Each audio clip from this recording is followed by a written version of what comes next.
कहानी post it. कभी कभी गुलाबी नीले पीले रंग में लिपटे कुछ शब्द शहद में भीगे हुए ऐसे महसूस होते हैं। यह चंद शब्द जीवन में ऐसी जादू की छड़ी घुमाते हैं कि जिंदगी का कलेवर ही बदल जाता है। प्रेम और संवेदनाएं ऐसी चीजें हैं जो जीवन में आए बड़े से बड़े अवसाद और दुख को भी धो देती है। जो जिंदगी कभी रेंग भी नहीं सकती थी, वह प्रेम के पंख लगते ही उड़ने लगती है। इन्हीं रंगों और मिठास का इंतजार करते करते सुमन अपने ही जीवन से नाउम्मीद होती जा रही थी। दोपहर के 2 बजे थे। घर पर कोई भी नहीं था। सुमन का कमरा उसकी ही तरह फैला हुआ था। कमरे की हालत देखकर ऐसा लग रहा था मानो यहाँ कोई जंग लड़ी गई हो, पर असली जंग तो सुमन के मन मस्तिष्क में चल रही थी। सुमन 30 वर्षीय युवती थी जो आज के परिप्रेक्ष्य में सर्वगुण संपन्न थी। स्कूल से लेकर कॉलेज तक हमेशा क्लास में अव्वल आती थी। इंजीनियरिंग की डिग्री भी उसने अच्छे नंबरों से पास की थी। अच्छी कंपनी में नौकरी भी कर रही थी और अच्छा खासा कमा भी लेती थी। ऑफिस में लोग उसके काम को काफी मानते थे।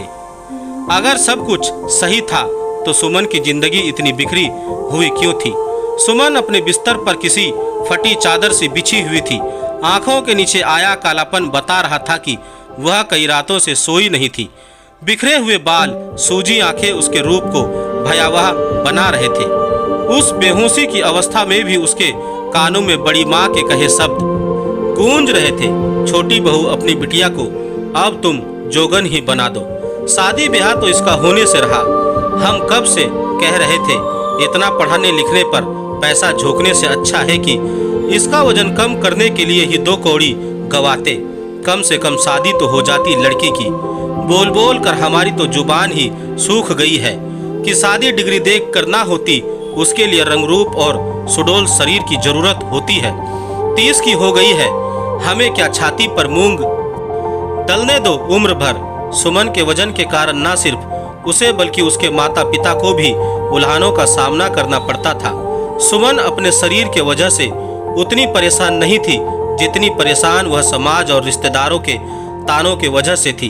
बार बार अपने माता पिता को बिना किसी गलती के सबके सामने सिर झुकाकर खड़े देखना उसके लिए अब दुभर होता जा रहा था। ऐसा नहीं है कि सुमन ने अपना वजन कम करने के लिए कुछ नहीं किया। उसने जुम्बा, जिम, योगा सब आजमाया, पर वजन है कि हिलने का नाम ही नहीं ले रहा था। समय के साथ सुमन का यह वजन उसका अवसाद बन गया। घर वालों के अथक प्रयासों के बावजूद उसका रिश्ता भी कहीं नहीं हो पा रहा था। शुरुआत में तो सुमन सबसे लड़ती झगड़ती, सबको उटपटांग जवाब देती, पर धीरे धीरे वह बिल्कुल चुप हो गई। आज बड़ी माँ के कटु शब्दों ने तो जैसे जहर का काम कर दिया। यह हलाहल वह आज पचा नहीं पा रही थी। वह कुछ सोचते हुए अपने बिस्तर से उठी, अलमारी से एक दुपट्टा निकाला और उसे पंखे पर फंदा बनाया। उसने आज अपने जीवन को खत्म करने का निर्णय ले लिया था। बिस्तर पर स्टूल रखकर उस पर खड़ी हो ही रही थी कि दरवाजे की घंटी बजी। सुमन ठिठक गई। उसका मस्तिष्क अपने संवेदनाओं में नहीं था। स्थिति के साथ तालमेल बैठाने में उसे कुछ समय लगा। तब एक बार फिर घंटी बजी। सुमन को लगा कि शायद घरवाले जल्दी लौट आए। उसने अपने आप को संभाला, आंखें पोंछी, पंखे से फंदा उतारा और दरवाजे की ओर चल दी। घंटी फिर से बजी। सुमन ने जैसे ही दरवाजा खोला, बाहर खड़ा व्यक्ति झुंझलाहट में बोला, क्या मैडम, कितना टाइम लगा दिया? अब एक पार्सल के पीछे क्या अपना पूरा दिन बर्बाद कर दें? ऐसा कहते हुए उसने सुमन के हाथ में एक पैकेट थमाया और चला गया। सुमन ने पार्सल देखा, वह उसी के नाम का था। उसे जिज्ञासा हुई कि उसे कौन और क्या भेज सकता है। उसने खाकी रंग का लिफाफा खोला तो अंदर सफेद रंग का एक और लिफाफा था, जिस पर हरे रंग का एक पोस्ट इट नोट भी लगा हुआ था, जिस पर कुछ लिखा था। सुमन ने उसे बिना पढ़े ही अलग रख दिया और सफेद लिफाफा खोला। लिफाफे में सुमन की डिग्रियां और सर्टिफिकेट थे। उसे देखते ही सुमन को याद आया कि अभी कुछ दिनों पहले वह इंटरव्यू देने गई थी और उसकी पूरी फाइल ही कहीं खो गई थी। उन डिग्रियों को देखते हुए वह सोच रही थी कि अब मेरे यह सब किस काम का, मैं इनका क्या करूं? मेरे लिए अब यह सब बेईमानी है। यह कागज के टुकड़े समाज में मुझे इज्जत तो नहीं दिला सकते हैं और ना ही मेरी शादी करवा सकते हैं। चाहे सुमन कुछ भी सोच रही हो, पर आज डिग्रियों के उस पैकेट ने उसका जीवन बचा लिया था। अब उसका मस्तिष्क कुछ शांत हो गया था। वह हाथ मुंह धोकर कमरे में लौटी तो उसे याद आया कि उसे पैकेट के साथ एक पोस्ट इट नोट भी मिला था। वह सफेद लिफाफे पर चिपके उस पोस्ट इट नोट को पढ़ने लगी। हेलो सुमन जी, मुझे आपकी फाइल बस की सीट पर मिली। आपका नाम और घर का पता मुझे आपकी फाइल से ही मिला। आप फाइल मिलने की सूचना मुझे जरूर दें। अपना पता व फोन नंबर भेज रहा हूँ, आशुतोष। उस संदेश में कोई खास बात तो नहीं थी, पर पता नहीं क्यों सुमन के सूखे मुरझाए होठों पर एक मुस्कान आ गई। यह क्या एहसास था उसे वह समझ नहीं पा रही थी, पर जो भी था उसे वह अच्छा लग रहा था। एक पोस्ट इट संदेश ने धीरे धीरे सुमन के जीवन में रंग भरने शुरू कर दिए थे। सुमन की घटना को रात तक सुमन भूलती गई। अपने बिस्तर पर जब लेटी तो पोस्ट इट उसके हाथ में ही था।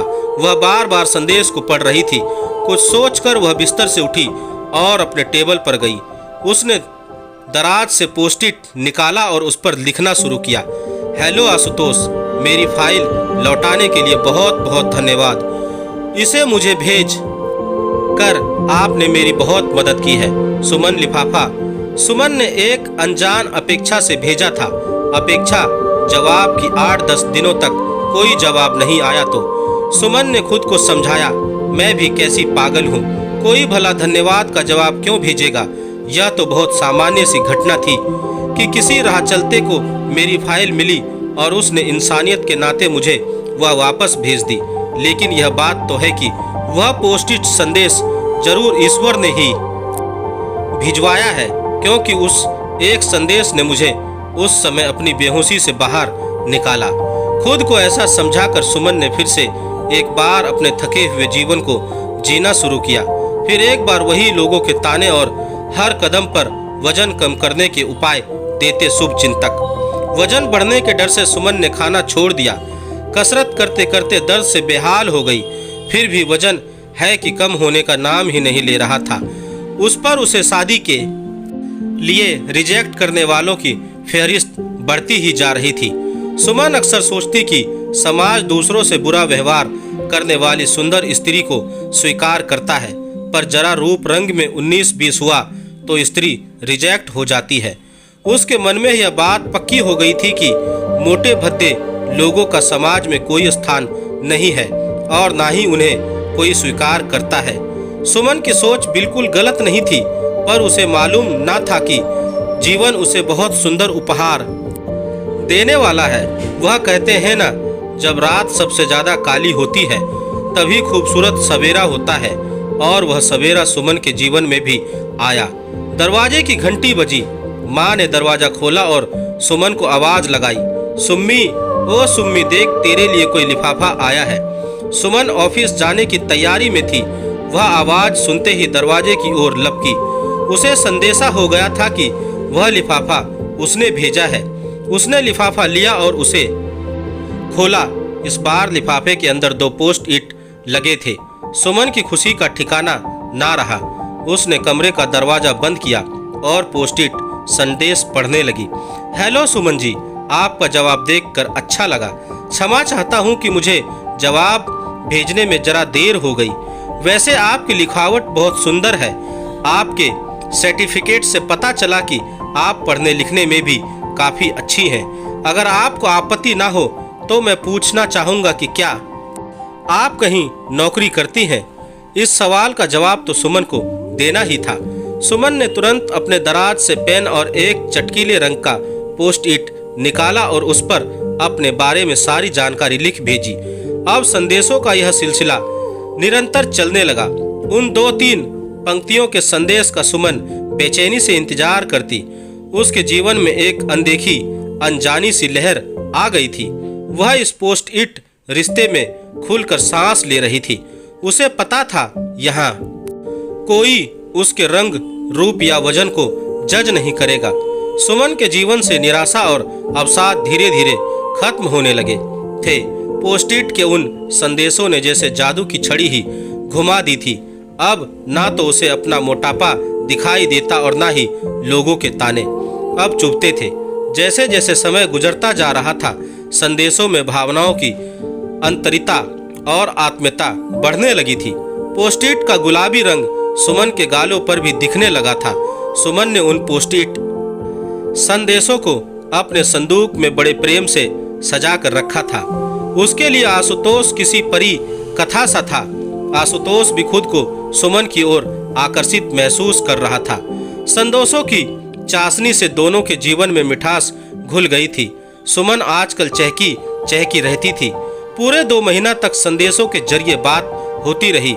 फिर एक दिन आशुतोष ने संदेश में अपना फोन नंबर लिख भेजा और सुमन से बात करने की इच्छा व्यक्त की। सुमन का दिल धड़का। उसके मन में रंग बिरंगी तितलियां उड़ने लगी। वह खुशी के 7वें आसमान पर थी। वह सोचती जो आज तक शब्दों का ताना बाना बुनता था, सपनों को सजाता था, अब उसकी आवाज़ सुनने को मिलेगी। अब पोस्ट-इट संदेशों की कोई आवश्यकता नहीं थी। दोनों हर रोज फोन पर काफी देर तक बातें करते। आशुतोष को अब सुमन बहुत पसंद आने लगी थी और सुमन बिना किसी यथार्थ की चिंता किए बातों ही बातों में आशुतोष को अपना दिल दे बैठी थी। वह पहला ऐसा व्यक्ति था जिसने उसे आदर दिया था, उसके गुणों को सराहा था। प्रेम की इस अलौकिक अनुभूति में वह अपने भौतिक शरीर को भूल ही गई थी। वह भूल रही थी कि आशुतोष ने अभी उसे देखा नहीं है। वैसे सुमन दिखने में अच्छी थी। घुटनों तक लंबे बाल जो हमेशा गुथे रहते थे, शांत स्वभाव उसके चेहरे को खूबसूरत बनाता था। मोटी काली पानीदार आंखें और आजकल जो उसके होठों पर मुस्कान रहती थी, वह उसके रूप में 4 चांद लगती थी।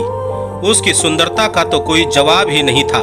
इतनी सुंदरता के बावजूद वह अपने वजन के कारण अपने ही शरीर में असहज महसूस करती थी। वह असहजता शायद वजन की नहीं थी, असहजता थी समाज में मिली अस्वीकृति की। चाहे जितनी भी बातें कर ली जाए, पर हर रिश्ते का एक नियत भविष्य होता है।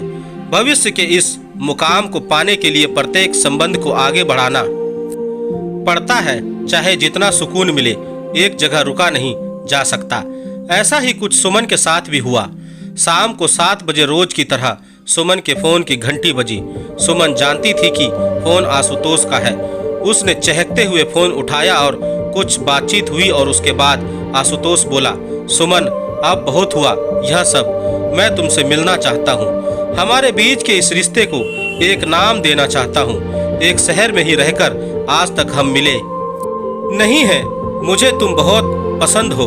हमारे बीच की यह डोर मैं और पक्की करना चाहता हूँ। तुम्हारी समझदारी, तुम्हारी सहजता मुझे आकर्षित करती है। मैं हमेशा के लिए तुम्हें अपना बनाना चाहता हूँ। मुझसे मिलने आओगी?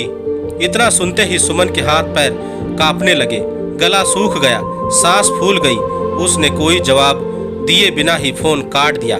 आशुतोष उसे बार बार फोन लगाता रहा और सुमन हर बार फोन काट देती। सुमन को अचानक उसका बेडौल शरीर अधिक कुरूप लगने लगा। उसने फोन पर आशुतोष के संदेश देखे जिसमें उसने मिलने की जिद पकड़ ली थी। वह कुछ और सुनना ही नहीं चाहता था। आशुतोष की बातों ने सुमन को हिला कर रख दिया था। कुछ दिनों से मिले प्रेम के एहसास को वह खोना नहीं चाहती थी। वह सहमी सी दर्पण के आगे जाकर खड़ी हुई। अपनी छवि दर्पण में देखते ही उसके मन में रोष उत्पन्न हुआ। वह बोली, तुम एक बार फिर से मेरे और मेरी खुशियों के बीच आ ही गए। मुझे इस मोटापे से नफरत है। तुमसे ज्यादा घृणा वस्तु मैंने आज तक नहीं देखी। क्या मुझे कभी तुमसे छुटकारा मिलेगा? इतना कहकर सुमन वहीं टूट कर बिखर गई। उसे पूरा यकीन था कि आशुतोष उसे देखते ही नफरत करने लगेगा, तो इससे पहले ही बाकी लड़कों की तरह आशुतोष उसे रिजेक्ट करता। सुमन ने आशुतोष के फोन ना उठाने का फैसला कर लिया। आशुतोष ने सुमन से बात करने के लिए फिर से पोस्ट-इट संदेशों को भेजना शुरू किया। सुमन ने सभी संदेश बिना पढ़े ही डस्टबिन में डाल दिए। सुमन फिर से एक बार किसी शिला की भांति कठोर बन गई। अपनी भावनाओं को उसने बर्फ बना दिया था। आशुतोष से बात किए सुमन को 15 दिन हो चुके थे। अपने जख्मों के साथ जीवन जीने का संतुलन उसने बना लिया था। कुछ दिनों बाद आशुतोष के फोन आने भी अब बंद हो गए। एक दोपहर जब सुमन अपने ऑफिस के काम में व्यस्त थी तो ऑफिस बॉय आया और बोला, सुमन मैडम, कोई आशुतोष जी आपसे मिलने आए हैं। मैंने उन्हें बाहर रिसेप्शन में बिठाया है। यह सुनना था कि कुछ क्षणों के लिए जैसा सुमन की आत्मा शरीर से बाहर निकल गई। वह सुन बैठ गई। जैसे ही होश में आई तो सोचने लगी, अब क्या करूं, जाऊं या ना जाऊं, क्या भाग जाऊं। बहुत सारे उलझुल विचारों के बाद सुमन धीरे धीरे चलते हुए बाहर आई। दिल जोर जोर से धड़क रहा था। जैसे ही वह बाहर आई उसकी नजर आशुतोष पर पड़ी। एक क्षण के लिए तो वह मंत्रमुग्ध हो गई। उसका भोला चेहरा सुमन को फिर से एक बार प्यार की आंधी में उड़ाए ले जा रहा था। तभी आशुतोष ने सुमन को देखा और उसकी ओर बढ़ा। उसने पूछा, आप सुमन है ना? सुमन ने हाँ में सिर हिलाया। आशुतोष ने सुमन का हाथ पकड़ा और उसे खींचकर एक कोने में ले गया। सुमन को आशुतोष का यह स्पर्श रोमांचित कर रहा था। वह होश में आई जब आशुतोष ने उससे पूछा, सुमन, यही बात करनी है या कहीं और चलें? सुमन ने कहा, बाहर चलते हैं। चलते चलते आशुतोष ने सुमन से पूछा, क्या चल रहा है यह सब? फोन क्यों नहीं उठा रही? मुझसे बात क्यों नहीं कर रही हो? सुमन ने बहुत हिम्मत जुटाकर कहा, क्या मुझे देखने के बाद भी तुम मुझसे बात करना चाहते हो? आशुतोष ने कहा, क्या फर्क पड़ता है?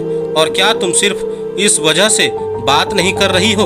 और मैं ना जाने क्या क्या सोच रहा था, कितना घबरा गया था मैं। सुमन ने आगे कहा, मैंने कई बार सोचा कि तुम्हें बता दूं कि मैं सुंदर नहीं हूँ। मेरा शरीर बेडोल है। मैं तुम्हारे तो क्या किसी के भी लायक नहीं हूँ। पर तुम्हें खो देने के भय ने मुझे कभी कुछ कहने ही नहीं दिया। जब तुमसे बात करती तो सब कुछ भूल जाती। इतना कहकर वह फपक पर रोने लगी।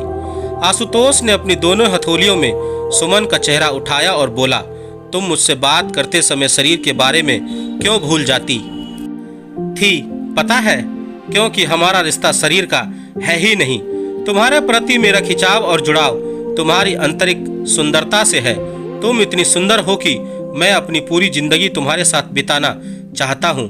तुम्हारा मन और शरीर दोनों ही बहुत सुंदर है। मुझे तुम्हारी जरूरत है।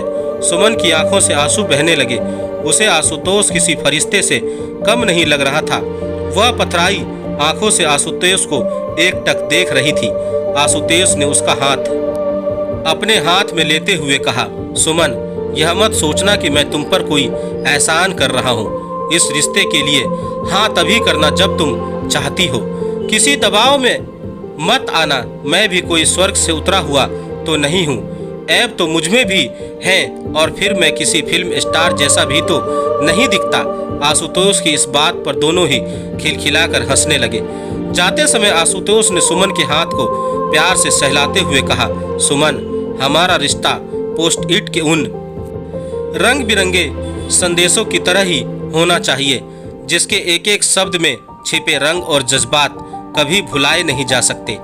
दोनों एक दूसरे को अलविदा कहकर जाने लगे। अब पोस्ट इट का गुलाबी रंग फिर से एक बार सुमन के गालों को गुलाबी कर रहा था।